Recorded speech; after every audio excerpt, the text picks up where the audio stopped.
Hello weavers, నమస్తే అండి. ఇప్పుడు మనం తోటకూర పప్పుని తయారు చేయబోతున్నాం అండి. మా వీడియోని తిలకించండి వీవర్స్. చూస్తున్నారు కదా, తోటకూర చాలా ఫ్రెష్గా ఉందండి. ఈ తోటకూరని ఇప్పుడు మనం కట్ చేసి వాటర్లో కొంతసేపు నానబెట్టేద్దామండి. కందిపప్పు అండి, ఒక కప్పు గంట ముందుగా నానబెట్టుకున్నామండి.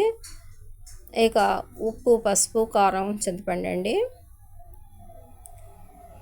మనం నానబెట్టుకున్న తోటకూర అండి, పచ్చిమిర్చి పీసెస్, టమాటా పీసెస్ అండి, అన్నీ మిక్స్ చేసేసి ఇప్పుడు మనం కుక్కర్లో ఈ తోటకూర పప్పుని తయారు చేయబోతున్నాం అండి. చూస్తున్నారు కదా, ఇప్పుడు మనం కుక్కర్లో నానబెట్టుకున్న కందిపప్పులో ఈ తోటకూర లీవ్స్ని, కట్ చేసుకున్న తోటకూర లీవ్స్ని యాడ్ చేద్దామండి. వాటర్ అంతా చక్కగా పిండేసి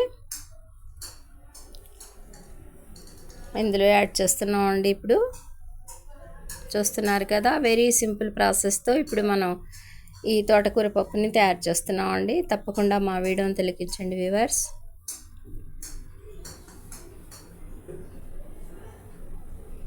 టమాటా పీసెస్, పచ్చిమిర్చి పీసెస్ యాడ్ చేసేసామండి.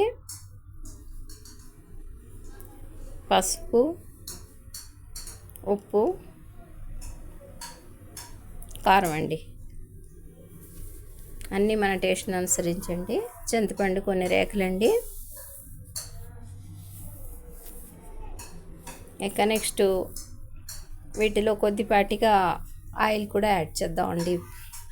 చక్కగా ఉంటుంది, టేస్టీగా ఉంటుంది అని చెప్పేసి ఈ విధంగా కొద్దిగా ఆయిల్ కూడా యాడ్ చేస్తున్నామండి.